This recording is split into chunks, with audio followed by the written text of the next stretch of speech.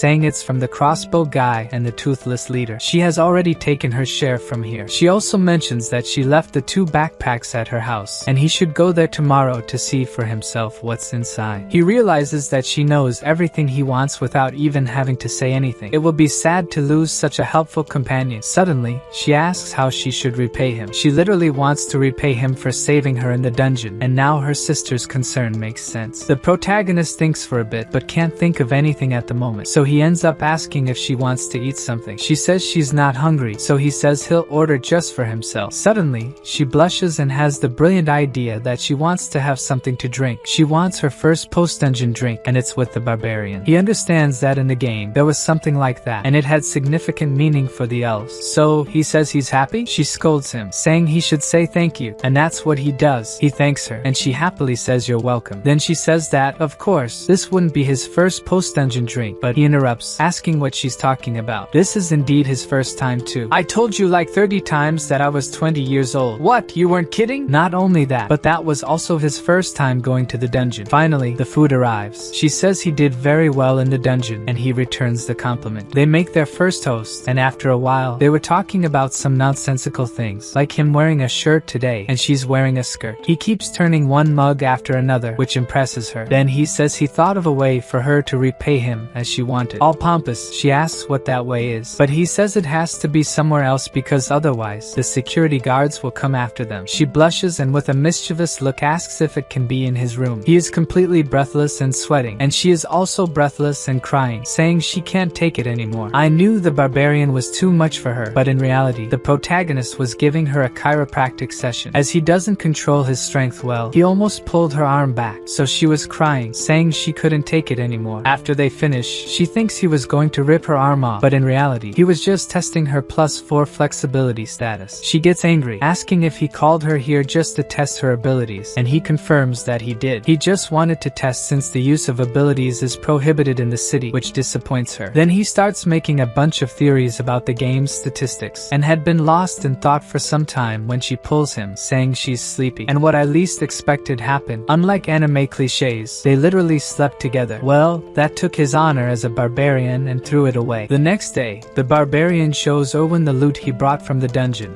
and she asks if he's going to sell all of it because she wants to keep the leather armor and the belt. He says she can have the pieces since it will be deducted from her share. They visit various shops in the city to sell the items, and Bjorn manages to get a total of 1,400,000 crystals, while Erwin is surprised by how little she earned, only 50,000 crystals. According to Bjorn, It's the first time he's made so much money right at the beginning of the game. He says it's time to part ways with Erwin, and she's upset, asking them to at least go to the central square together. Arriving at the square, there's a crowd gathered, and Erwin asks what's happening. Looking at a soldier, Bjorn replies that it's an execution. A man is gagged and about to be guillotined. Bjorn explains that these people didn't commit any serious crimes. They just didn't pay taxes. The barbarian continues, saying the city has been cursed by a witch, and the only way to get resources in its limited space is through the labyrinth. Those who don't pay taxes will be executed because it would reduce the mouths to feed.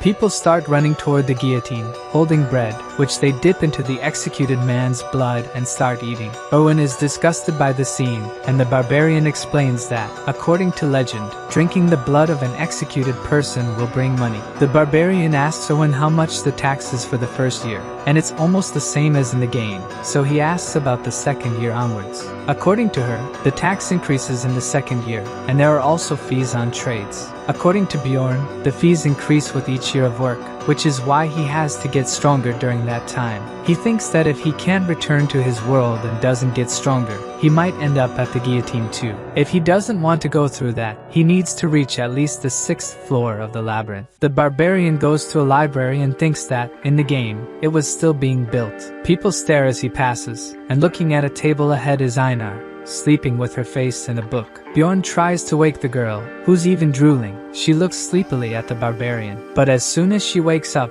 she starts shouting greetings to the barbarian, bothering the people around. He asks her to speak more quietly about what she's doing in a library. Einar says she's following his advice to think before acting, so she sought more knowledge, which already sets her apart from other barbarians, according to Bjorn. She also realized that there are other enemies besides monsters, but reading is still very difficult. Einar gets up, saying she's going to the sanctuary to learn to read and write with the elders. Before leaving, she remembers that she promised to repay the advice he had given her. She says if he needs help, he should go to the Inn of the Brave Bull, and she'll help him. The barbarian thanks her, and hopes she won't forget that promise because he thinks he'll need her help soon. In the huge library, he doesn't know how he's going to find the book he needs until he sees a large table with a person slumped over it. He gets closer, and the librarian is asleep. He pretends to cough, and the librarian wakes up and looks at him. The librarian asks what he wants, and Bjorn starts to say the book he wants, but he is interrupted. The librarian casts some kind of spell, and he is left wondering if she cast magic on him, since nothing changed. She tells the barbarian to take a walk, and she will find what he's looking for, and before he could say anything, she falls asleep again. Walking through the library, he understands how her magic works. The books related to what he was thinking shine on the shelves, and Bjorn picks one to start with. According to the book, due to the witch's curse, no one could live in those lands, and Rafdonia, the last fortress, prevented a disaster from happening. So, the royal family created a pathway to another dimension, preventing people from starving. And this pathway is the labyrinth. Bjorn thinks this story is very similar to the beginning of the game. The second book he picks talks about magical crystals that can be transformed into bread and water, among other things. The third book will talk about the wars between elves and barbarians, and the fourth one is what really matters. The topic of the book is demonic spirits that came from another dimension and possessed the body of a person. It seems there's no reason for this to happen, but the royal family and time have been trying to prevent it. Bjorn thinks that as long as he doesn't say anything strange, he'll be fine, which would already classify him as one of those spirits. In the fifth book, which discusses the death of the mortal king, it is said that the king died 150 years ago, while in the game, the king had just died. The next book addresses the dimension's instability, and Bjorn thinks that the blonde he met earlier must have read this book. It still mentions a theory that entering the portal when it's almost closing may relate to stability. Thinking about these things makes the barbarian sad, and he decides to return to the inn. Lying down, he thinks about the time left until the labyrinth opens again, and decides he will look for a partner the next day. The barbarian wakes up to someone knocking on his door, and he thinks it must be Erwin. He opens the door, asking what she's doing there so early, and is hit by magic right in the face. Erwin celebrates that she got a contract after trying 10 times with spirit stones. She holds some kind of whirlwind that seems to be a wind spirit, and according to Erwin, it also works well with fire. Bjorn says she's lucky since a spirit stone only gives a 10% chance of getting a contract, besides being very expensive. He asks her to undo the magic, and she is upset because she wanted to show more. But according to the barbarian, she has already destroyed enough of his house, and it's only now that she notices the mess she caused and starts apologizing desperately. She leaves the room shining. Bjorn praises her for the contract, but says she doesn't need to spend time coming to him, and should use that time more wisely. Erwin agrees, but she's upset because she wanted to show him the spirit. Bjorn wonders if she thinks and has some kind of connection with him, and to stay just as a friend, he tells her that he intends to stay in the city, and if she has problems, she can come to him. The elf blushes at what he just said, and smiles at the barbarian. Surely she interpreted what he said differently. Bjorn goes to the inn that Einar indicated to him, and as soon as he arrives, he is recognized by another barbarian. Bjorn has barely arrived and is already annoyed by the shouting. One of the barbarians asks if he wants to stay at the inn too, since it costs only 300 crystals per night, probably because barbarians sleep piled on top of each other. Bjorn says he only came to talk to Einar before the conversation ends. She appears in the hallway where he is. Einar asks what he's doing there, and Bjorn asks for a favor, that she trains fighting with him. It seems like a favor, since he could just go to the field where there are several barbarians training and fighting together. But as he asked, Einar agreed to fight him at any time except in the morning,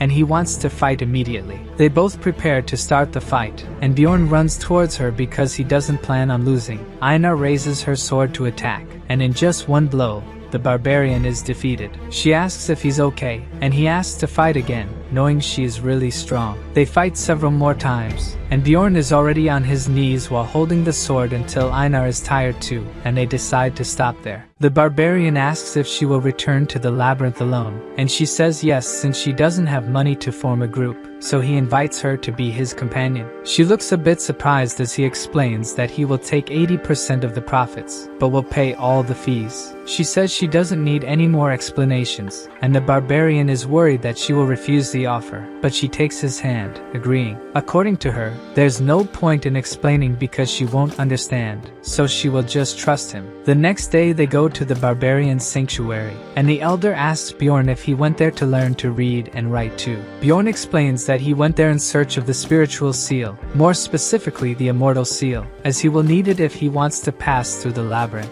According to Bjorn, elves can make contracts with spirits and use their powers. Dwarves have the blessing of steel that enhances the power of items. Demi-humans can make contracts with ancestral beasts. And finally, barbarians have the spiritual seal. The elder starts asking how Bjorn knows about the seal because a young man like him wouldn't know about it. The young barbarian only learned about the seal because he read it in a book, and that's what he tells the elder, besides mentioning that the seal helped in the war against the elves. The elder laughs and slaps Bjorn on the back, saying there's no need to deny his spiritualism. When the barbarian was about to say something, the elder demanded 800,000 crystals for the seal. Bjorn was already expecting this, and says he will pay. During the game, he had already learned that the seal was expensive. He offers 500,000 crystals and 3 coins worth 100,000, and the elder becomes suspicious about how the barbarian got this amount. The question was already expected, and Bjorn says he found a wounded elf on the first floor, used her as a slave to get the crystals in exchange for an essence, and even took money from this elf's sister, not that it's a lie. The elder starts laughing at the story, and several other barbarians celebrate Bjorn's achievement. The elder offers a gift to the barbarian, and he sees that they are 2 coins of 100,000. He gets so excited about earning easy money that he even starts shouting that he will continue mistreating the elves. According to the barbarian, the seal is a type of enhancement technique that allows the body to absorb the essence of magical ingredients and create a special power. Barbarians tattoo their babies because their souls are pure, and thus the path of the soul will remain visible even when they are adults. Before handing over the seal, the wizard warns the barbarian that he won't be able to revert it, and from what our barbarian says, the seal is the essence of a tank. The wizard appears with a needle and says he will begin. He gives several pricks to Bjorn's back, and by his expression, it's extremely painful. He manages to activate the first level of the seal, and his natural regeneration increases significantly, with an additional 13 physical points. The barbarian thanks him and leaves the hut with a sore back, and the wizard laughs because it's the first time a barbarian has thanked him. Bjorn tries to leave quickly, thinking he said something strange. It dawns, and the barbarian goes to the city to buy equipment. He has already noticed that he is much better using shields than swords. He goes to a shop, and the vendor shows weapons that barbarians prefer, but none of them is what the barbarian is looking for until he finds a mace that seems perfect for him. With the new weapon,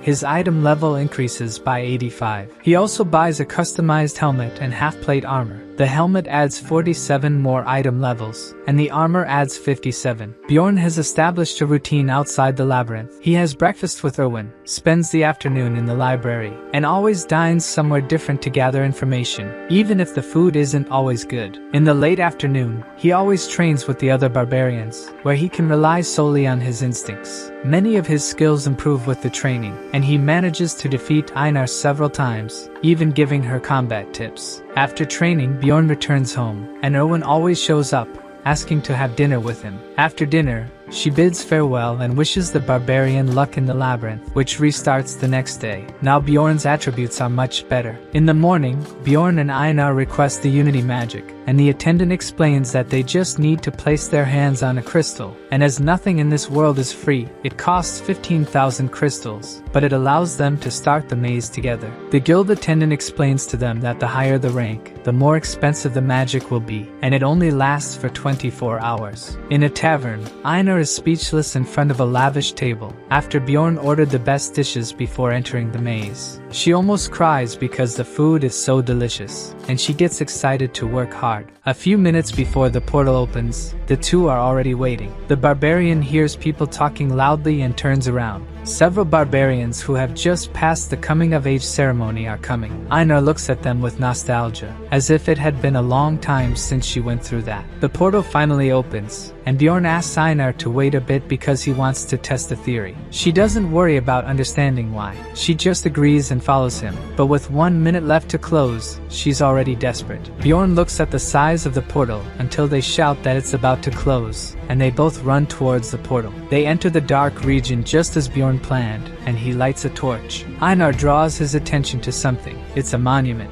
And just as he expected, the monument can take them directly to the second floor. Touching the monument, a light starts emanating from it, and the portal to the second floor opens before them. While Einar didn't even understand what was going on, the barbarian is ready to enter the portal. Bjorn gains 2 more XP for being the first to open the portal, levels up, and increases his essence capacity by 1. Einar is curious about how Bjorn took them to the second level, and according to him, he just read it in a book. From the looks of it, they probably went to the land of the dead. Bjorn asks if his partner is feeling something strange too. He feels like something is filling his body from the inside, and she explains that it must be his spirit status rising. The barbarian explains that there are levels like in the game. As the level increases, both the MP and the amount of essence that can be absorbed also increase. Einar finds it strange that his level has risen without killing any monsters. The barbarian explains to us that it is only possible to gain 1 experience point per type of slain monster,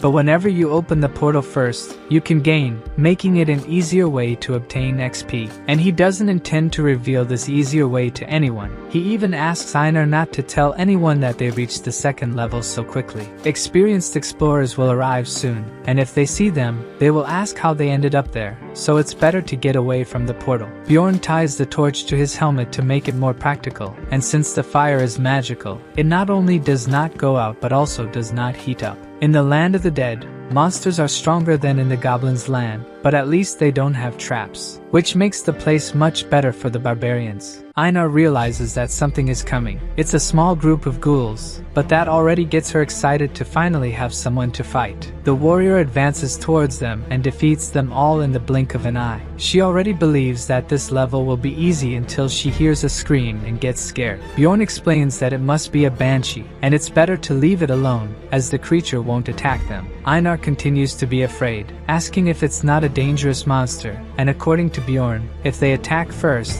they will be cursed. Besides, they will be followed by her to the end of the maze, which only makes Einar even more scared. Another scream echoes, and she grabs Bjorn by the neck. This time skeletons appear, and she realizes that she got scared for nothing. Bjorn tries to tell her the weak point of the skeletons, but she simply destroys them all, without even listening to her companion. They continue heading north for almost 8 hours. Along the way, they encounter ancient ghouls and mutant skeletons carrying weapons, but none of them are difficult to defeat. The fights improve Bjorn's skills, and he destroys the monsters with his mace. The new armor helped a lot in the warrior's defense, and the helmet can stop arrows and not just carry candles. Looking at Einar, she is also not behind in destructive power. The barbarian realizes that she screams Vihela, the name of the barbarian deity, all the time. Even without knowing why, he starts screaming too and has fun fighting with his companion. He also gains several XP points by defeating new monsters. Einar notices that Bjorn's arm is injured, but he doesn't even worry because the wound starts healing on its own. Einar gets excited about the healing power and asks if it's the effect of the seal. The barbarian reveals that the first level of the seal improves regeneration and increases vigor.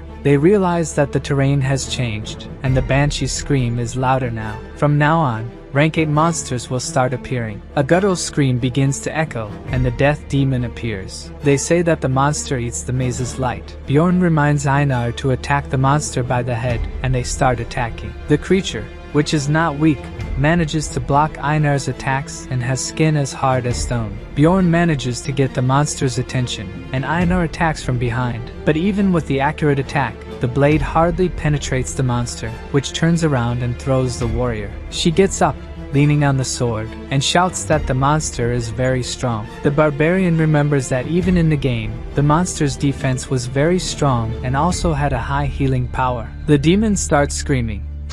And this time, even Bjorn gets scared because he knows what that means. The monster activated the ability to summon ghouls. Dozens of them appear to be heading towards the barbarians. Bjorn shouts for Einar to deal with the ghouls first while he goes to attack the death demon. The barbarian heads towards the monster holding his shield, but the monster attacks, forcing him to retreat. Bjorn advances towards the monster again and holds it with the shield. While Einar has already defeated all the ghouls, he asks her not to get distracted and attacks the monster once again with his mace. Now the two barbarians are attacking the monster together and finally manage to hit the creature in the head. Bjorn thinks that finally one of the attacks has taken effect, but the monster doesn't give up and throws the warrior backwards. Bjorn gets up injured, and looking at the monster, the wound on his head is already practically healed. Bjorn looks at the monster, thinking of a strategy to win, and Einar grabs the demon by the leg, exerting force while trying to unbalance the creature, and succeeds as the monster ends up falling backwards. The barbarians take advantage of the opportunity to finish off the demon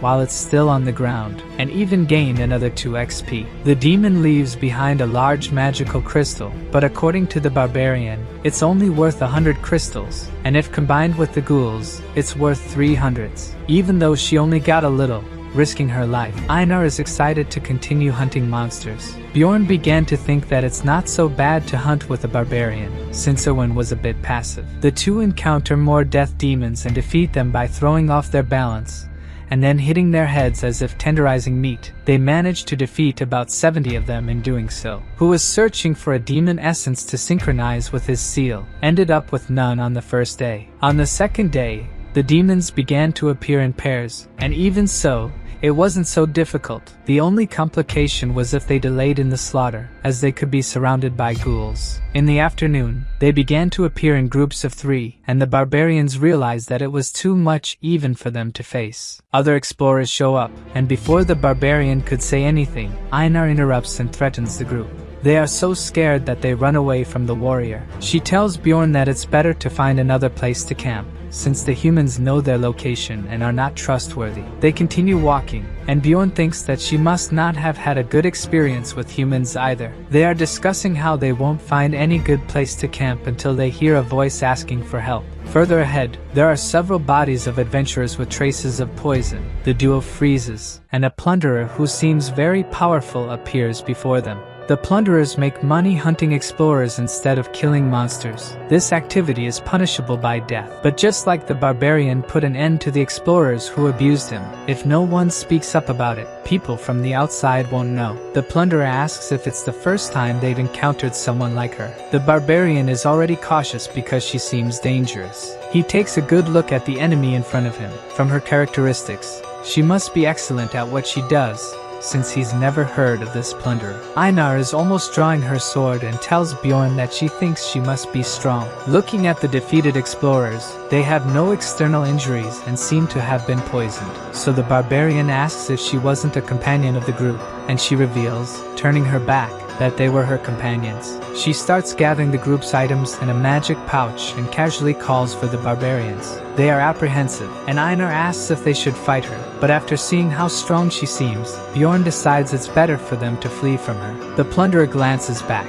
and the two barbarians are running at full speed to escape. Bjorn begins to see the signs he left along the way to guide them back to the first floor. Midway, they abruptly stop upon encountering a group of 4 human explorers. Einar is already ready to fight, but her companion says they are fleeing and need help. Bjorn swears by his warrior's honor that he's not lying. The group seems to believe the barbarian, and their leader says that if they defeat the plunderer, they will get the entire reward. He asks the duo to approach because he will use his gnome ability on them, and they won't be noticed. This ability can disguise the user and their companions within a 3-meter radius, as long as they don't move. The barbarian approaches, and the leader begins to say that they were very lucky since they managed to catch 2 barbarians in their trap. The duo seems to be hit by some magic that paralyzes them, and Bjorn realizes that this group is also made up of plunderers. The only way he can think that an explorer of the same level would have it would be with the essence of the stone golem suppression. If he takes damage,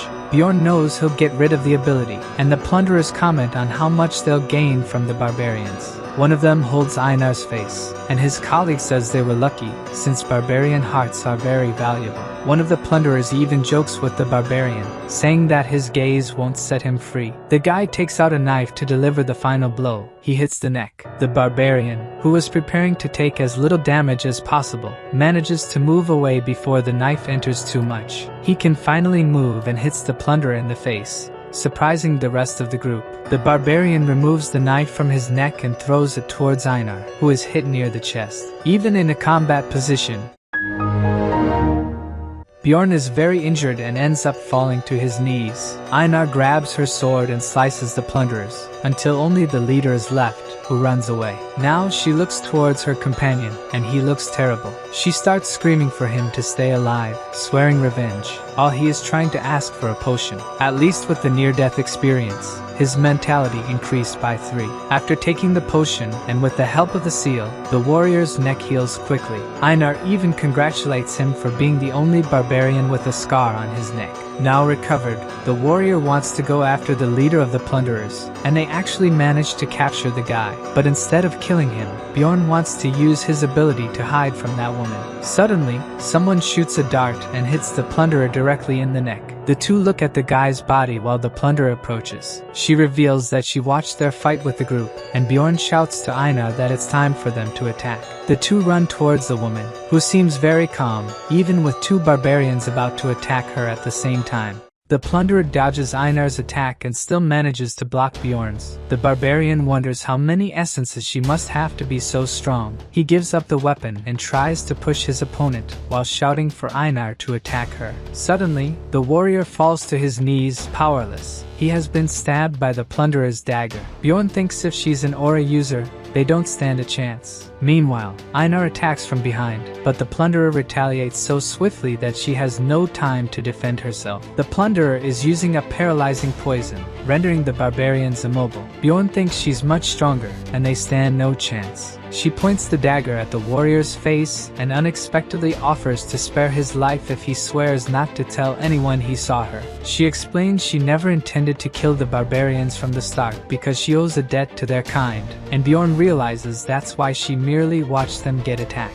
Einar pleads with the warrior not to trust the plunderer, believing she's merely toying with them. Bjorn asks what would happen if he refused the offer, and she says she would kill them, as that's the promise. Before Bjorn could inquire about which promise she's referring to, she dismisses it as none of his concern. Then the warrior swears by his honor, to which she claims he's different from the other barbarians, and pours some kind of potion on him. Now it's Einar's turn to respond, but she refuses, surprising her companion. The plunderer raises the dagger to end the barbarian, and Bjorn desperately urges his companion to swear. Einar tries to say something about the honor of barbarians, but Bjorn insists she said she would do as he commanded and should trust him. The barbarian still seems reluctant, but at least makes the oath. Before the plunderer leaves, Bjorn asks which floor she came from, and she came from the 8th. This means the barbarians only stayed alive because of the promise they made. As she departs, the barbarian thinks that next time they meet, it won't end like this. The duo returns to the first floor. This time, it's Einar who falls flat on the ground after exiting the portal. Bjorn asks if she's okay, and from the ground, she responds she's no longer a warrior. Bjorn says survival is for the strongest, for they'll have a second chance, and she tries to understand that, knowing one day they'll seek revenge. They pause to rest, and even though exhausted, the barbarian can't sleep. He's not as bad as Einar, but still feels humiliated, just like when the blonde guy saved him and the priestess refused to heal him. So the swordsman gave him a potion, which he drank like a dog. In that situation, the barbarian chose to save himself. He focused on what needed to be done at that moment. He remembers seeing someone being decapitated and the various other madness that has occurred since he entered that world. All he could do was try to stay alive. Bjorn is determined that's not how he wants to live his life. He wakes Einar up, asking if she would accept a means to become stronger, even if dangerous. And of course, she would. She knows they'll die if they don't get stronger. Bjorn begins to explain his plan to his companion. They'll enter the rupture and search for chaos. On the first floor, they gain more XP by defeating different monsters, reaching a darker part where 4 types of monsters appear at once. They arrive at a stone, and Bjorn explains it's a memorial for those who discovered the labyrinth, with a quote written on it, the same as in the game, meaning the hidden condition must also be the same. Bjorn will open the rupture, and from then on, it's a secret, and Einar vows not to tell anything. But she asks what this rupture is, and according to the barbarian, it's the labyrinth within the labyrinth. The rupture on the first floor requires magic crystals from 4 types of monsters on the memorial stone, and a magical crystal of 8th rank from the second floor. The rupture opens an instance dungeon with a capacity for 5 people, and the difficulty depends on the number of members. In the game, a rupture would only open after 3 months in the city's time, and people found ways to force their opening. Out of the 4 ruptures on the first floor, they entered one with a red sky and crows flying towards the black castle. Even though Bjorn knows which rupture they are entering, he feels suffocated, but at least knows he can complete it. The rupture opens again behind them, and the barbarians look at who's coming. In another part of the labyrinth, Rowan is exploring and being criticized by her sister for using the bow and a spirit to defend herself. Rowan says that according to Bjorn, she should specialize in what she's good at, trust her team, and do her role the best way possible. But for her sister, a teammate is just a teammate and shouldn't be valued much, and Owen ends up agreeing and asks if they can't go to the next floor. According to her sister, they can't just hunt a bit on the second floor, and instead, they'll enter a rupture. As the rupture cycle is up to 8 months, one should be about to open. The sister thinks Bjorn must not have told Owen anything because he doesn't know about the ruptures and asks Owen to trust her, and she'll become stronger. A sound emerges before she could finish her sentence, and a rupture begins to open. The two run towards the rupture, but before they could touch it, the rupture closes. Back with the barbarians, the first one to come out of the rupture is a dwarf, soon followed by a mage. The group is curious as to why there are still mages on the first floor. Einar asks if a mage is really that good, since the librarian is also a mage. Bjorn explains that she's a 9th rank mage, and that mages are an important resource for the city, so having a mage there means she's skilled. The girl compliments the barbarian's intelligence. She introduces herself as a 6th rank mage Alua Raven, and the guy behind her is finally introduced as the carrier she hired, Tarjin. The dwarf also introduces himself as Hikarad Murad, claiming to be an explorer for 3 years. The barbarian duo also introduces themselves. Looking at them, Bjorn asks how they got there, as they don't seem like first-floor explorers. The two simply say they heard the rupture was about to open. The mage says the loot will be divided among everyone except the carrier, and they agree, since it seems to be customary to follow the mage in the labyrinth. Bjorn was about to say he agrees with her, but Einar interrupts, saying she doesn't agree with that. Instead, she wants Bjorn to lead the group,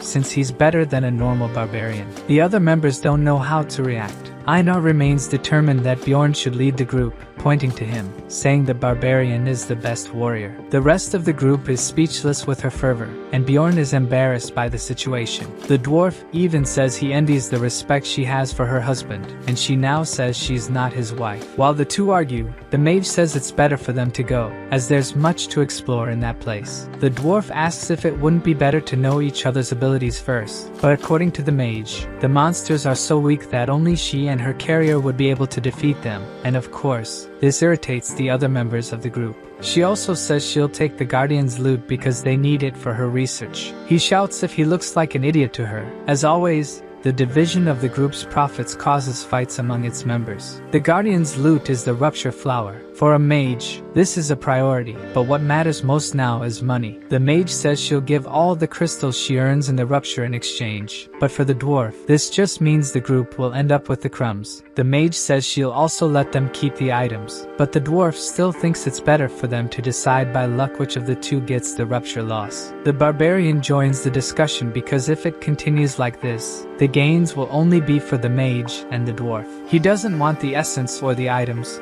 just the rupture stone. Now the mage and the dwarf think he asked for too much. Bjorn agrees to give up the stone in exchange for 2 essences that aren't from the Guardian. The dwarf and the mage exchange glances and in the end agree to the request since there shouldn't be any interesting essences for them there according to their levels. Now the mage and the dwarf walk together as if nothing had happened. Looking at how he couldn't even argue with the two, Bjorn knows he needs to get stronger. The castle is divided into 4 chapters: the drawbridge at the entrance, the courtyard surrounded by the outer walls, the underground prison in the inner area, and the demon worship room inside the castle lord's chamber. The castle entrance is guarded by gargoyles, 8th rank monsters. Once they sense an enemy, they attack using their petrification ability, and the most common way to defeat them is to sacrifice a group member while others attack. Einar tries to help the companion but is stopped by the mage. She casts a spell capable of canceling the gargoyle's curse. The gargoyle without abilities is just an easily defeated monster by anyone in the group. The dwarf praises the strength of the companions. Bjorn thinks the dwarf is also very skilled. Einar notices that the magic crystals are moving by themselves, and the mage explains she's using magic to collect them and will distribute the crystals along the way. The group continues advancing through the castle and reaches a darker area. Raven casts a spell to illuminate the place, revealing several monsters in a corner called Dead Men. They have no rank, give no XP or crystals. They conclude it would be a waste of mana to use magic on these creatures. So, the barbarians and the dwarf attack these monsters. When Bjorn attacks the last of them, he realizes the creature dropped a dead man commander's horn. They reach a steel door, and the dwarf won't be able to destroy it with the axe. So Raven destroys the door with an explosive magic. The group reaches the drawbridge, the first chapter of the castle. The mage asks Einar to blow the horn. The warrior takes a breath and starts blowing. This activates the dormant magic seal, and Einar is surprised to see the bridge descending. The moat water also starts rising, and Einar can see hands of several dead men in the water. The mage tells her not to worry about it. Dead men start rising from the moat. Raven was already prepared for this and gathers the surrounding group. The mage attacks the dead men with magic, defeating all of them. Bjorn is realizing she is more powerful than he thought. She triumphantly says all they have to do now is wait for the bridge to descend, and as soon as it does, they head towards the castle. Bjorn walks, thinking it was too easy to finish this chapter. After crossing the bridge, they enter the outer castle. Raven casts a spell, and most of the monsters surrounding the group end up defeated. For Bjorn, even though she didn't manage to kill them all as before, she is still very powerful. With just one magic, she defeated 90% of the monsters. Death demons that can heal were not affected by the magic, and the mage lets the companions defeat what's left of the monsters. The barbarians join forces to defeat the death demons.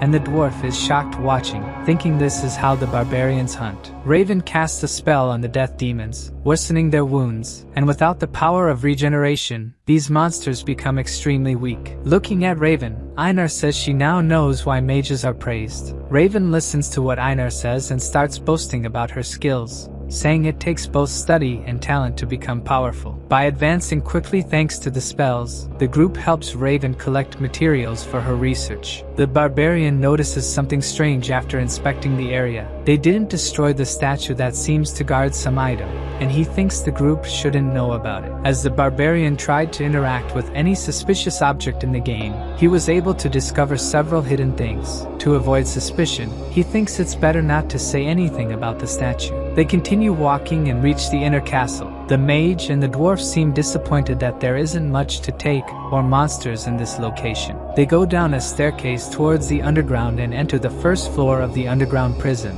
The dwarf asks the mage what kind of monsters appear there. Of the various ones she mentioned, body golems are exclusive to the castle. The dwarf is eager to fight these golems for the first time, and the mage takes the opportunity to warn about the explosive bodies. Even though, according to her, she would protect the group before anything happened. Einar asks Bjorn if the skeletal little creatures were monsters too. Raven starts talking about them, and Einar gets angry because she didn't ask her. The mage is annoyed by Einar's response, and suddenly they hear a scream. Immediately Einar is frightened by the banshee and grabs Bjorn. Raven takes advantage of the situation to scare Einar even more, saying it would be terrible if she encountered a banshee. And Bjorn says that mages must know how to deal with these monsters. Now even the mage recognizes he must be intelligent. She casts a spell and destroys one of the banshees. Others throw themselves towards her, and she destroys all of them. Raven calls the companions to continue, and they are all amazed by her power. They enter the second floor of the underground prison, an area with several disgusting monsters and objects. The group stops in front of a wall. According to Raven, there is a hidden door behind this wall and a body golem waiting for them on the other side. They leave their backpacks before entering. Bjorn lights his torch. As soon as they open the door, they smell the horrible odor of several bodies thrown in front of them. They continue walking. The first to feel sick is the carrier, and soon after Raven. Even used to dissections, she couldn't stand the smell. The dwarf is relieved that at least the barbarians are fine. In front of them is a mountain of bodies, and a voice seems to come from them, and the whole group is scared. Looking closely at the mountain, it was actually a body golem. Bjorn shouts for the group to prepare for combat, but the dwarf is petrified. The voices of the various bodies that form the golem continue asking for help. Either the dwarf nor the mage will be able to fight in this state. This time the fight will depend on the barbarian duo. One of the things that caught attention in the game were the great illustrations it had. Even people who didn't play ended up knowing the images, yet the barbarian realized they didn't compare to the reality he was experiencing. All the tough guys in the group, who treated the barbarians as if they were nothing, are in no condition to fight. Now they are the ones who need to defeat the monster. Einar shouts for the rest of the group to do something. At that moment a monster is coming towards them. Einar has to block the attack because the dwarf can't even move. Yet some acid fluid falls into his eyes, and he screams in pain. Now he really won't be able to do anything. In a corner, the mage continues to be out of combat vomiting. Bjorn asks Einar to protect the mage and the dwarf while drawing the monster's attention. According to the barbarian, the golem of bodies throws explosive corpses at the distant enemies and tries to grab those nearby to eat. If the barbarian gets too close, the golem will focus on the mage, and that would be terrible for the group since she still can't fight. Bjorn needs to keep a certain distance and buy time until she recovers. At least she seems to have stopped vomiting. Raven looks towards the creature and sets the monster on fire with magic. The barbarians are surprised by her power once again. Just one fire magic of hers destroyed the first pattern of the golem. But it seems this wasn't the end of this monster. A hand emerges from the midst of the flames. The monster has a second phase, a golem of skeletons. Bjorn shouts to Einar that it's not over yet, and they both rush to attack the golem's chest, which is a rank 7 monsters. But without the external body, it won't be difficult for the barbarians to defeat it. They hit the golem's chest, and the monster is defeated. Bjorn looks at what's left of the golem. It leaves behind a shining ball, which surprises the barbarians because it's their essence. In the rupture, more high-ranking monsters appear, and it becomes easier to gain XP. The Guardian's loot is also highly desired by explorers, but the main thing is that the essence drop increases a lot. Therefore, it's strange that they took so long to get one. Bjorn says it's their right to keep the essence since they defeated the monster, while the rest of the group was mostly unwell. Bjorn wanted the essences of the Death Demon with regeneration power, and the Chimera Wolf with strength power. He didn't expect to get the essence of the Golem of Bodies, which only appears once in the castle. Besides, the Golem's attributes are perfect for a tanker. Even though it gets slower, other attributes would compensate for it, such as pain tolerance, strength, and poison resistance. The problem is the ability that comes with it. Even though it's very powerful, it consumes the user's life. The passive is also complicated because the acidic blood will ruin the equipment if it hits him. Bjorn thinks it's better to wait a bit, since the essence won't disappear for at least 30 minutes while he thinks about whether it's worth it. After taking a potion, the dwarf feels ashamed of his behavior in battle, and Bjorn says that if it weren't for Einar, he wouldn't have survived. The barbarian thinks that even though his group is strong, they don't have enough mental strength. Even the mage apologizes for her behavior, and Bjorn takes this opportunity to talk about the monster they defeated. She interrupts, saying that she still managed to use magic despite her condition. Realizing he'll end up with nothing if he doesn't do something, Bjorn says they saved the group, and the mage wants to know what he means by that. The barbarian is quite clear in saying he wants to keep the rupture stone, and that doesn't seem to sit well with the group. The dwarf breaks the silence, agreeing with the barbarian, as he would have died if it weren't for them. Raven doesn't approve and says that if they find another stone, they could give them a chance. The barbarian seems to be content with that, and takes the opportunity to say that the golem left an essence. Now the whole group is surprised. According to the mage, the golem's essence is even rarer than the guardian's. She already begins to think about how it would be to research such an essence, and this is the barbarian's chance to start the negotiation. He offers the golem's essence in exchange for the guardian's essence, leaving the mage in doubt about which essence would be more important to her. Raven asks the barbarian if he really wants to trade the golem essence for the guardians, even though it's not certain that the guardian will leave one, and the barbarian takes the risk. She agrees to the exchange, since she's much more interested in the golem essence. Bjorn got what he wanted, and the dwarf asks if the mage will give the essence to the carrier, since she can't absorb it. She says no, holding a test tube, an item that, according to the barbarian, is only worthwhile for a high-rank essence. As the dwarf himself notes, it's extremely expensive. She probably used her only tube because body golems are very rare. After taking the essence, they continue advancing excitedly. They enter a dark room.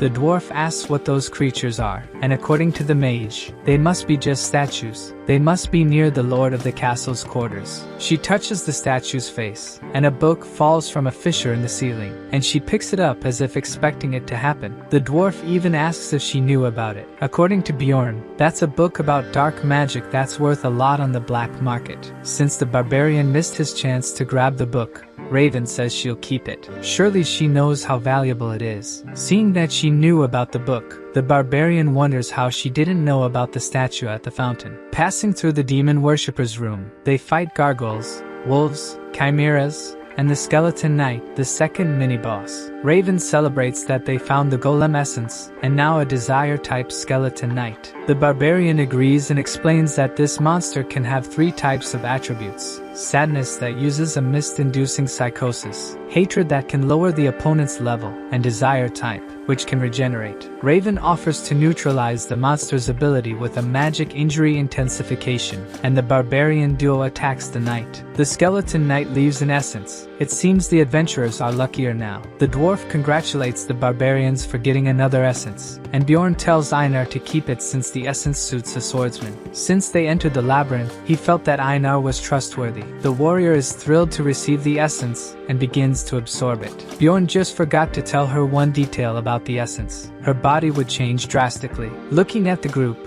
she asks why Bjorn seems bigger, and the rest of the group also seems to have grown. Bjorn explains that it wasn't them who grew but she who shrunk. As the mage confirms, the essence's effect provides denser bones in exchange for smaller bones. She tries to continue explaining, but Einar lets out a deafening scream. She panics because now she won't be recognized as a warrior, as if being a woman wasn't enough. Raven says she looks much prettier now, and could even be sold to nobles for her beauty. Bjorn tries to console his devastated companion for no longer looking like a warrior. The mage asks if she could examine her when they return to the city. Bjorn tells her not to be sad, at least to try the essence, as a death demon has just appeared. This is a great opportunity. She agrees to face the monster dejectedly. The demon prepares to attack, and with just one blow, she splits it in half. Even Raven is speechless at her companion's increased power. Bjorn tries to cheer her up again, saying how she has become stronger, and with tears in her eyes, she says she's still a warrior, not just a warrior, a powerful warrior.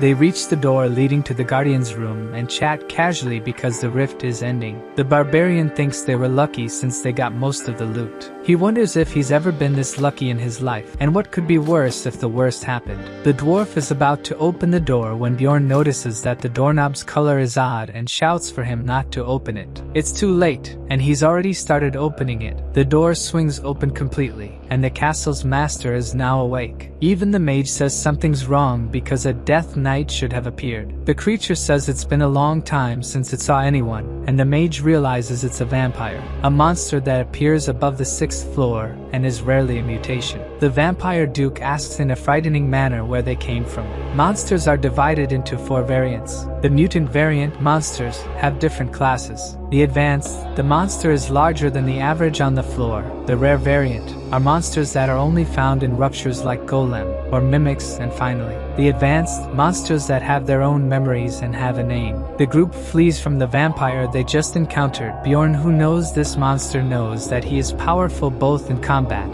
and in dark magic. Raven says that a mutant variant had never appeared as guardian, and even the barbarian with thousands of hours had never encountered a vampire duke. He only knows that this monster existed because he watched a stream. The mage asks how he knew about the monster, because he asked the dwarf not to open the door, and he just says to keep running and only had a feeling that something was wrong. He only noticed the color of the doorknob because after watching hours of video, it was the only thing that changed to find the vampire, and he thinks that if he hadn't been so excited, he would have noticed it earlier. The dwarf says that it's no use running since they need to defeat the monster to leave the rupture, but Bjorn wants at least to find sunlight. Before finding any light, they hear the voice of the vampire lord, who appears floating in front of them. Raven asks his companions to close their eyes and casts a light spell. When the warrior opens his eyes, the vampire is disappearing, but he was not defeated. He used magic to escape, and with that the group gained at least a few minutes. The dwarf shouts to the barbarian that the mage has fainted. She is injured inside, and according to Bjorn, the essence of the vampire doesn't have this effect unless it's from another monster.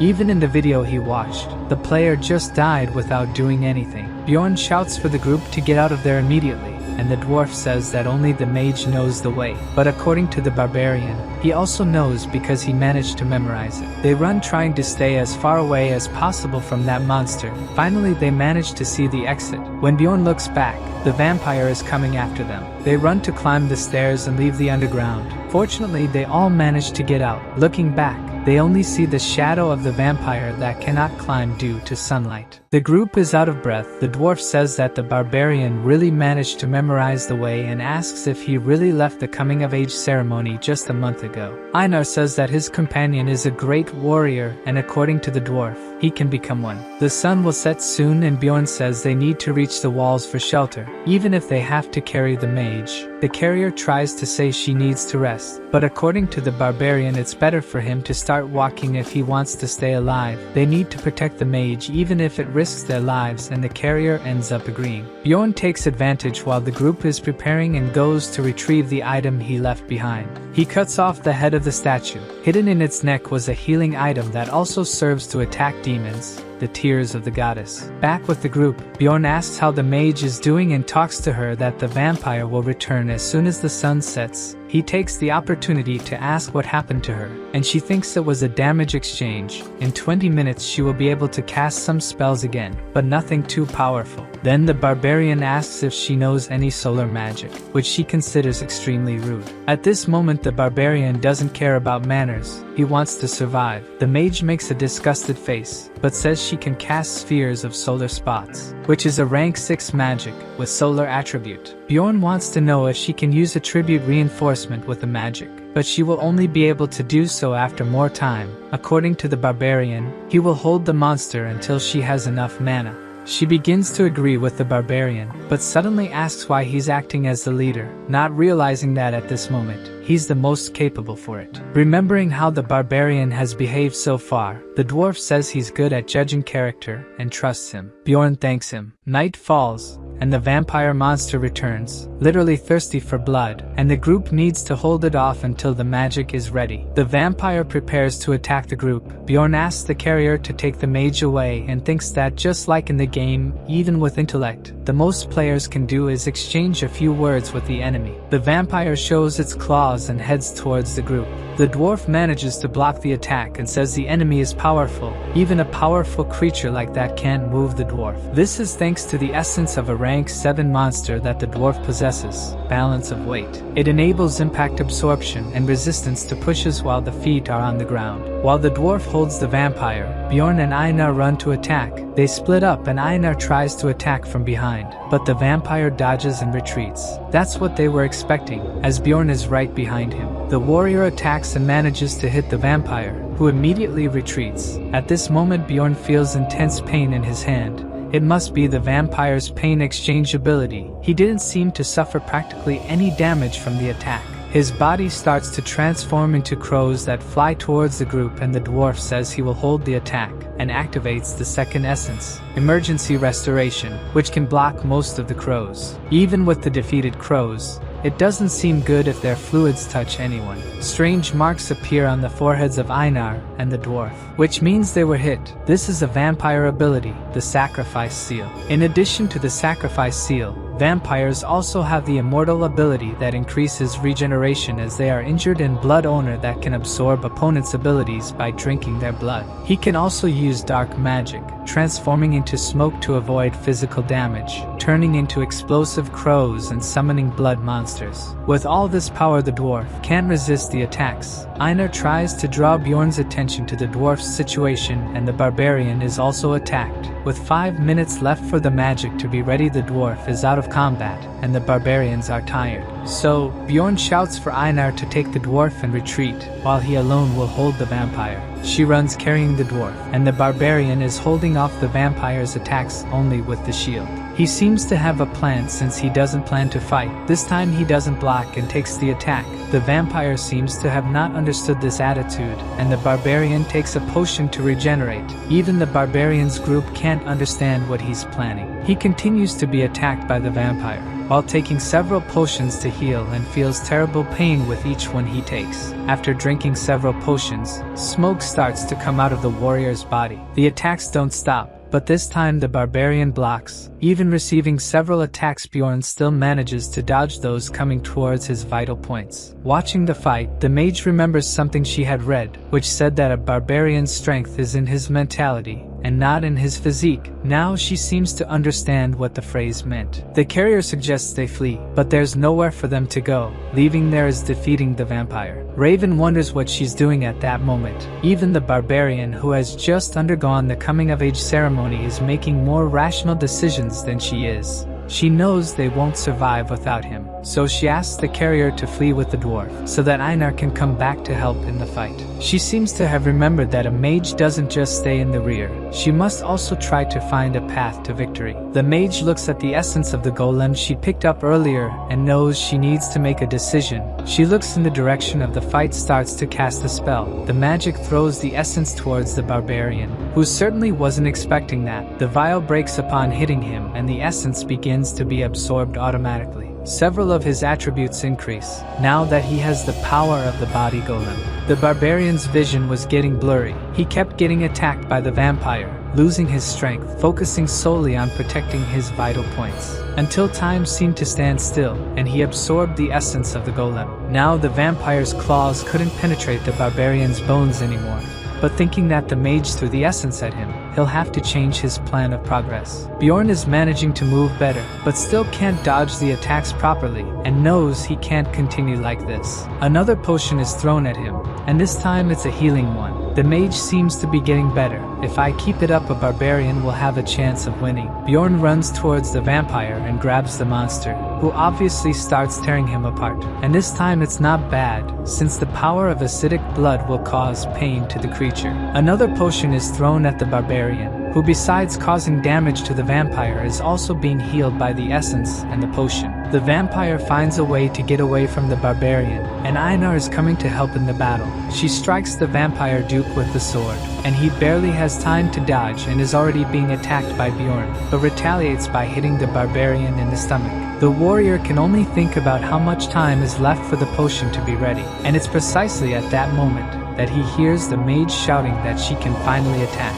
He takes a look at the vampire, grabs the creature by the chest. Gathering all his strength, he throws the creature and yells for the dwarf to attack. The dwarf starts to glow with lightning ability and attacks the vampire with his hammer. The vampire duke is hit with so much force that he enters a state of unconsciousness. Bjorn grabs the potion he had hidden in his boot, and it seems like he's finally going to use the tears of the goddess. The warrior pours the potion into the vampire's mouth and takes the opportunity to punch him in the face too. The potion blesses the vampire, and a light starts to emanate from him. The blessing seals all his tolerances, and now he enters a state of paralysis. Raven tells the warrior to get away from the vampire because now she's going to use solar magic. Even though not in her best condition, she casts the magic that goes straight towards the vampire and the barbarian, who looks back thinking there won't be time to escape. The solar magic explodes. Due to the vampire's owner exchange ability, the whole group enters a state of unconsciousness. Bjorn wakes up all wounded and wonders if they really managed to defeat the Duke. He struggles to get up, but just looking forward, he sees that the vampire was not destroyed, instead activated the immortal ability that greatly increases regeneration. As if that weren't enough, also has the ability source of darkness that makes resist death as long as the heart is whole. The vampire begins to heal rapidly, and Bjorn thinks that if it continues like this, soon he will be fully healed. The rest of the group is unconscious, and the only thing the barbarian can think of is that he needs to kill this creature before it finishes regenerating. Bjorn walks up to the vampire. Looking at him, the only thing intact is the heart. He follows the arms, trying to gather his strength. He punches the vampire's heart and uses his flesh explosion ability. At that moment, the barbarian's hands explode, and it begins as this is his only alternative. He continues using the ability until his life reaches less than 1%. He doesn't stop, the life reaches 0, and a countdown starts. He continues, and mentality points begin to be consumed. He knows he would end up dying even if he stopped, so he continues until his hands disappear, and he simply falls over the vampire's body, thinking of using the remainder of his body in the ability. After all this sacrifice, the Count finally dies. After giving everything he had, Bjorn levels up, but that doesn't mean his life will return. Unexpectedly, as the odds are low, the vampire leaves an essence, and as it is on top of him, Bjorn begins to absorb it, and now his passive ability is not to die until the heart is destroyed. After going through all this, a system window appears saying that the progress is normal, and the administrator is observing this character. Bjorn awakens with a painful expression, and the first person he sees after waking up is Einar. He asks where the rest of the group is, and according to her, they left 3 days ago. In other words, the barbarian was unconscious all this time. Bjorn thinks the maze is already on the 7th day. He moves his hands and realizes that his body is no longer injured. He also notices something else: he is without clothes. Einar says they were worn out, so she threw them away. She reassures him that he doesn't need to worry. She's seen his great warrior. Jokes aside, Bjorn asks what happened while he was unconscious, and Einar says the dwarf took some items, and the mage took the stones. Bjorn thinks that since he's alive, it means he absorbed the vampire's essence, and Einar says they were going to split the stones by luck, but the mage refused and took everything. The dwarf didn't do anything, so he didn't care. The mage said Bjorn took the best item, so he can't complain. Bjorn now knows that she also noticed that he absorbed the vampire's essence. Einar says the mage took the items and left without even waiting for Bjorn to wake up. The two barbarians thank each other for trusting one another, and Einar asks if they're going to leave now too. Bjorn says there's still something he needs to do. He's going to retrieve something. Sometime later, he returns to the city and exchanges his items for money. He says he got very little, only 231,000, but considering he managed to absorb 2 essences, it was worth it. When he goes to get his money bag, the woman seems suspicious and doesn't hand it over. Bjorn finds it strange because she never asked anything before. But suddenly, several guards surround him, and he's left completely puzzled. Now that the portal has closed, we also see that the elf has returned safely, but she's very tired, saying that the 3rd floor is very difficult and that she encountered monsters of 7th and 6th rank. She's in line to collect her money, hoping to find Bjorn to show him the new essence she obtained. She also wants him to test it again. When she arrives at the counter to receive her money, they also suspect her, and 184,000 stones is too much for a 9th ranked explorer. But the elf says she was with her sister, and the guy searches for her name in the book, thus releasing the elf's money. She goes home and takes a bath, starting to change while thinking about Bjorn. When she finishes, she heads to his house, saying she'll pay for dinner because she earned a lot of money. But when she arrives, she discovers that he hasn't returned yet and becomes very worried. After that, a week passes, and the elf returns to see if the barbarian has arrived yet, but she sees the owner of the inn taking things out of the room. He says he's waited long enough, and the barbarian is probably already dead.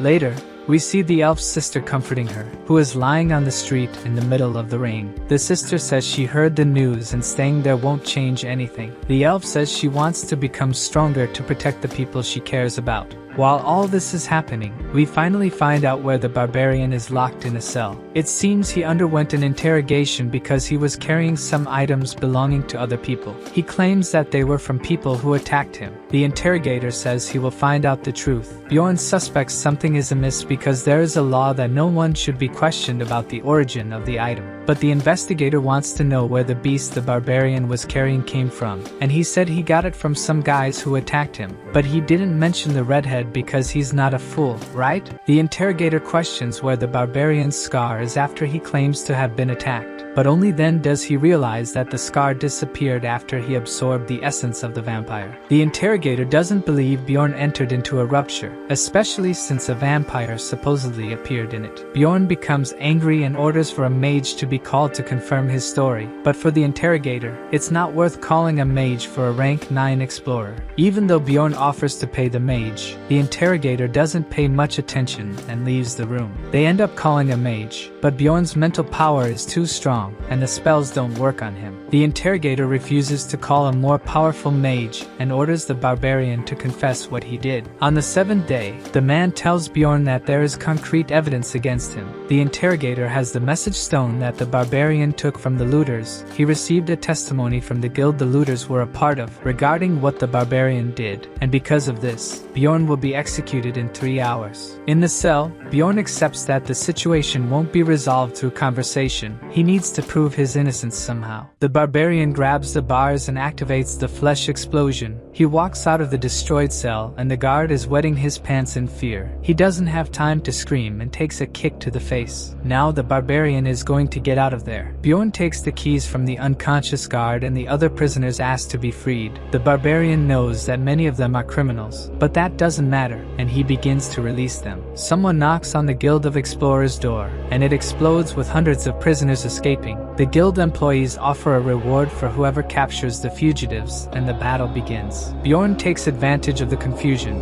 and climbs the stairs to get something. He encounters guards on the upper floor and uses the flesh explosion again. This time his pieces fall on the prisoners, and the barbarian activates the seal of sacrifice. His physical attributes increase with the number of those hit, and even trying, no guard can stop the barbarian. One of them strikes Bjorn with a sword, and immediately the wound begins to heal. The guard takes a punch and falls face first to the ground. The guards are afraid. An explorer shouldn't be so strong. Ultimately, none of them can defeat the barbarian. Bjorn finally got where he wanted. Bjorn arrived at the office of the guild's branch manager, and the guy was waiting for him. As soon as he enters, the barbarian realizes he fell into a trap. The manager attacks the barbarian with a sword and feels victorious. But suddenly the barbarian's blood that fell on the manager's face starts to burn. The manager screams in pain due to the acidic blood, then a scream catches Bjorn by surprise. There's a girl in the manager's office. Judging by her clothes, she's not an explorer. The branch manager reveals that the girl is the daughter of the district manager. He tries to argue with the barbarian, but is instantly defeated.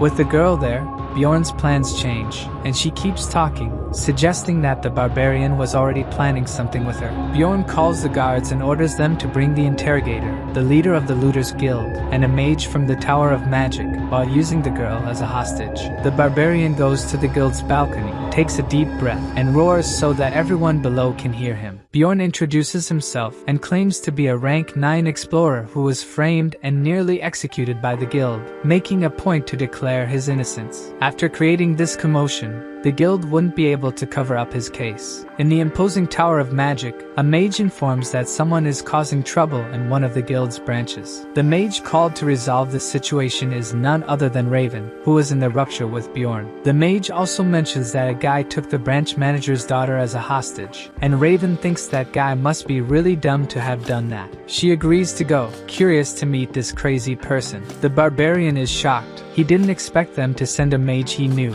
and she also didn't expect to see him in that situation. He asks the mage to check his memories to prove his innocence, saying there isn't much time. In return, she says he will owe her a favor. She approaches to use the magic, but the spell seems to have no effect, and the mage asks if he's wearing any magic resistance equipment. At that moment, the interrogator arrives to see how the guild manager is doing, and he is surprised to see that it was the barbarian who caused that turmoil. The interrogator says that all of this is Bjorn's fault, and the guild manager wants to know why the interrogator didn't call a mage to make sure if Bjorn was guilty or not. The manager wants to know if there is any evidence that the barbarian is a looter, and according to the guy, the large amount of magic crystals and the equipment Bjorn had were very strange for a low-rank explorer. Using the communication stone that was with Bjorn, the interrogator contacted a guy who said the barbarian was a looter. The barbarian says that this guy's testimony wasn't even verified with magic, and even the manager wants to know why the interrogator didn't confirm if the information was real. The interrogator loses patience and shouts that Bjorn is lying, that it would be impossible for him to have absorbed the essence of a vampire he found in the first floor rupture. The barbarian might have lied because he knew magic didn't work against him, and the interrogator wasn't going to bring a mage from the tower for someone of low rank. With a bored face, the mage confirms Bjorn's story, leaving the interrogator and the manager speechless. The mage says she was there, but it's impossible to use magic on her to prove what she says. The interrogator can't believe it. He says the mage is lying, and she asks if she was called a liar, showing that the guy has much less power than she does. The interrogator kneels down, apologizing. The mages are as powerful as the aristocrats and protect themselves through their own organization. Now the guild manager starts to interfere because the story seems very strange. The mage agrees that a vampire never appeared on the first floor, but as the guild manager, he shouldn't be so incredulous because the mysteries of the labyrinth have not yet been completely unraveled, and it's impossible to predict what happens there. So he shouldn't be sure that a vampire wouldn't appear on the first floor. Bjorn sees that even in front of someone powerful, the mage is ruthless. Someone else enters the room. The guy introduces himself as Niall. He is the father of the barbarian's hostage, the district manager.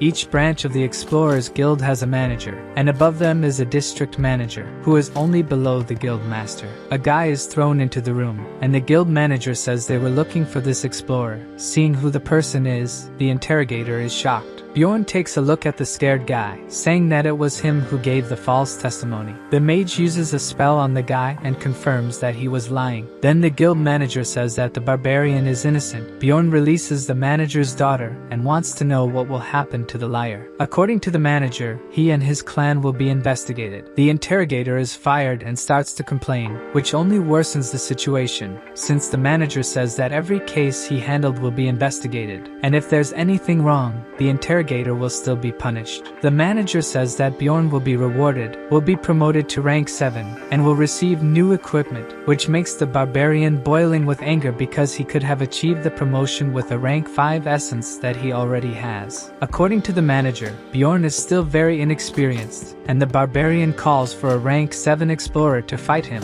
and show that he is stronger. Raven intervenes to help. She says that it is the first time an explorer has faced a rank 5 vampire and even returns with the essence of the guardian vampire. The promotion is something that Bjorn would normally receive for that. The manager doesn't like it and asks what the barbarian will want. Bjorn, not being stupid, asks for 5 million crystals, and unexpectedly, the manager agrees to the amount. Taking advantage, the mage also asks for 1 million for her work. Back at the magic tower, Bjorn is in the mage's laboratory, which is quite messy. She gives him a strange liquid to drink, saying it's just water. Bjorn sits down and asks why he was brought to the laboratory, and she says she's collecting on the favor he promised when he asked the mage to check his memories. The barbarian says he'll only do it if it's something he can do, and the mage reveals that she wants to study him. Raven says that the research can be useful to both of them. Studying a vampire that had never appeared is a unique opportunity for her. Bjorn remembers they signed some papers, not to talk about the guild incident, and the mage said she would sign if they didn't tell that Bjorn absorbed the essence of the vampire. She just wanted no one to know to be able to research the barbarian. The mage asks him to come to the laboratory once a week for 6 months. The barbarian disagrees, and the mage retorts that he is only alive and got 5 million because of her, so he should be grateful. This only makes the barbarian say that she owes him,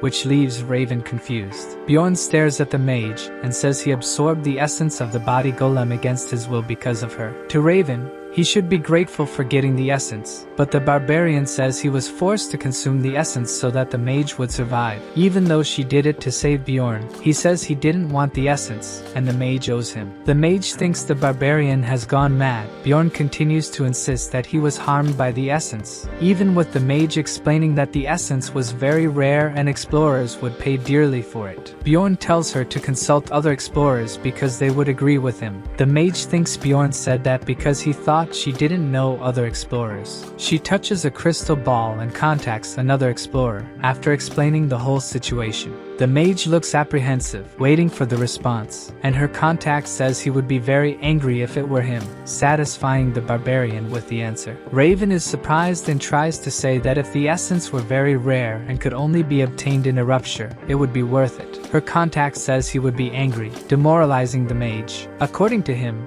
mages wouldn't understand the situation, and Bjorn is triumphant with the answer. Defeated, the mage asks how she could compensate someone if something like that happened. The guy replies that he would ask for 15 million if it were him, much more than the mage could expect. It seems erasing an essence is very expensive, and every time the explorer does it, it gets more expensive. Raven probably doesn't have all that money, and she asks what could serve as an alternative. But in this case, her contact says he would split the person's head. Raven doesn't know how to deal with this situation. This contact of hers must surely be powerful, since he is close to a tower mage, and must know how important the balance between essences is. If the mage had asked a low-ranked explorer, they would say any essence is good for them. Now, Bjorn wants to know if she will admit she was wrong. The elder mage appears, saying the barbarian must indeed be special to have won over a mage without using brute force. He introduces himself as Dian and says he is Raven's mentor,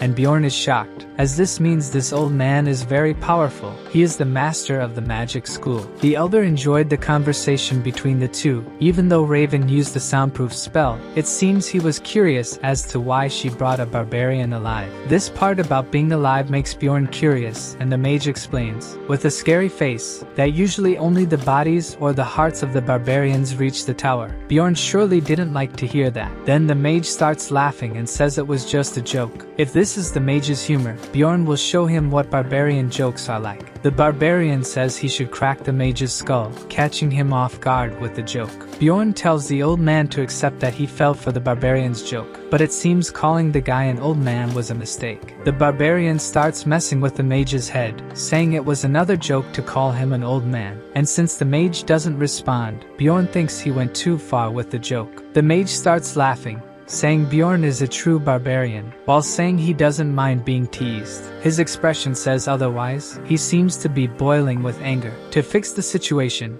Bjorn jokingly says the mage takes jokes very well, as if he has a bit of barbarian blood. Back to business, the mage has something to offer Bjorn instead of money. He offers the frozen spirit ring number 9425. By the barbarian's reaction, this numbered item means it is very rare. It can only be obtained by defeating Rupture Guardians, and has a unique ability. It's strange they offered such an item so easily. Bjorn wants to know what makes the ring special, and according to the mage, the item can seal one of the essences the user has absorbed. The mage says the ring could seal the essence of the body golem that the barbarian consumed against his will. It seems Bjorn knows some hidden ability of this item, which not even the mage knows, and he accepts the trade. Before the barbarian leaves the tower, Raven asks him not to forget to come back because he promised to help with her research. The girl apologizes for making the mage give a numbered item to Bjorn, but according to Diane, it was just a useless item, worth only 1.5 million crystals, and he thinks the barbarian will be angry when he finds out. As he leaves the tower, Bjorn thinks that, in that world, mages are the smartest people. Still, Raven didn't know about the hidden item in the rupture, and from that, he was sure he is much superior, even to the mages who have no idea of the real value of the item they gave him. After a long time, Bjorn returns to the inn and the owner is surprised because he thought the barbarian was no longer in this world. The guy explains that he threw Bjorn's things away because he thought the barbarian wouldn't come back. Bjorn is furious because he had paid for an extra week's stay and the guy says he will compensate Bjorn. The barbarian holds himself back from doing anything to the guy. The next day, he goes to a trading district with Einar. There he sells the items he got in the labyrinth and pays Einar's 300,000 stones, which she is grateful for the payment. She tells Bjorn that there are people eating clouds on a stick and, looking at them, she feels like trying it too. Einar finds humans amazing for creating something like that while enjoying a meal with the barbarian. A little shy, she thanks Bjorn for still treating her the same way, even though her body has changed. Impossible for Bjorn not to find her cute now. Einar says that the other barbarians started avoiding her because she no longer looked like a warrior. Besides, humans started flirting with her everywhere. Einar is desperate with this change of appearance, and asks the barbarian if she really became so ugly. Bjorn is completely speechless. The girl looks wonderful. She tells Bjorn that she made a decision. She can't enter the labyrinth with the barbarian anymore. Bjorn was left alone. Now Einar is no longer part of his group, and not because of her change in appearance,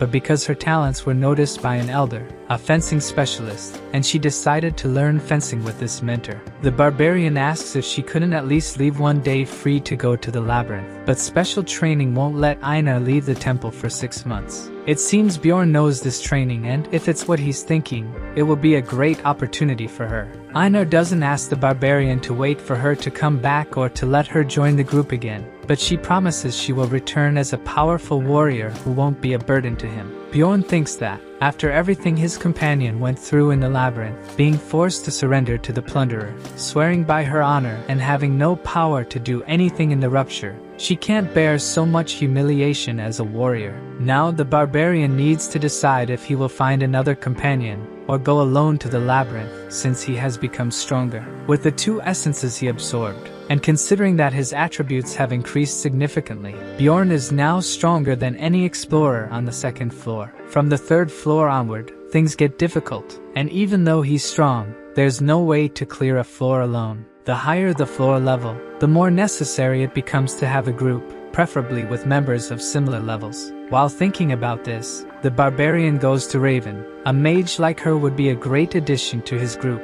When the barbarian is about to invite her to the group, she shows him a scary chair for her research in Bjorn. It doesn't seem like anyone has survived it. The mage declines Bjorn's offer without thinking twice. She would only consider accepting if the barbarian recruited other rank 6 members, including a priest. She knows it would be very complicated for the barbarian to recruit these members now. Changing the subject, the mage hands him the result of the vampire essence analysis. Her results are not very detailed, but that doesn't matter to the barbarian who knows exactly what the essence does. And being a guardian essence, it comes with a passive ability that, in this case, makes him resistant to death. Adding the immortal seal and the essence, Bjorn can heal from any wound. Before Bjorn leaves, The mage asks him one thing. She wants to know what Bjorn put in the vampire's mouth while they were fighting. Bjorn knows she's talking about the tear of the goddess, but he decides to play dumb and not say anything about it. To avoid more questions from the mage, he says he's hungry and leaves. Raven is sure he knows something and won't stop until she finds out what it is. In the tower's library, she picks up a book about ruptures, which contains information about the blood-dyed castle.